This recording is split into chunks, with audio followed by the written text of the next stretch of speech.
မြတ်စွာဘုရားကိုယ်တိုင်ကိုက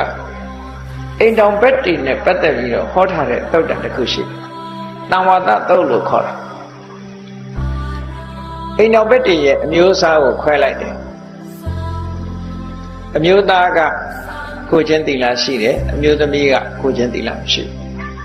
။အမျိုးသမီးကကိုချင်းသီလရှိတယ်။အမျိုးသားကကိုချင်းသီလမရှိဘူး။နှစ်ဦးလုံးကိုချင်းတရားမရှိဘူး။နှစ်ဦးလုံးကိုချင်းတရားရှိတယ်လို့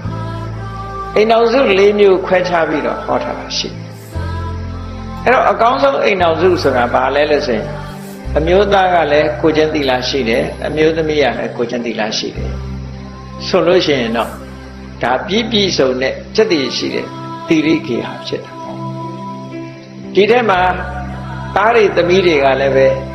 မိဘကိုခြေရနင်းလာပြီးမိဘခြေရအတိုင်းမိဘရဲ့ဆုံးမမှုအတိုင်းလိုက်နာပြီဆိုလို့ရှိရင်တအိမ်လုံးစက်တည်ရှိတဲ့သီရိကေဟာဖြစ်တာဒါကိုယ်အိမ်လေးတွေကိုစီယုံနှုံးဆော်ပေးဒါနဲ့ပိုင်းမှာဆိုရင်ဘုရားကံတန်ရှင်းမယ်ဘုရား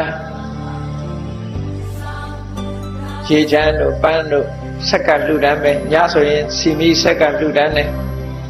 ဘုရားရှင်မခိုးနဲ့မအိပ်ဘူးဘုရားတန်တရားတန်လေးနဲ့မှအိပ်ကြတယ်ဟောဒီမိသားစုဟာအန္တရာယ်လဲခင်းပြီးတော့ဖြစ်တည်မင်္ဂလာနဲ့ပြည့်စုံတဲ့သီရိကေဟာဖြစ်တယ်အဲ့ဒါလို့ဖြစ်အောင်လုပ်နိုင်လို့ရှိရင်ဒါသီရိကေဟာဖြစ်တယ်လို့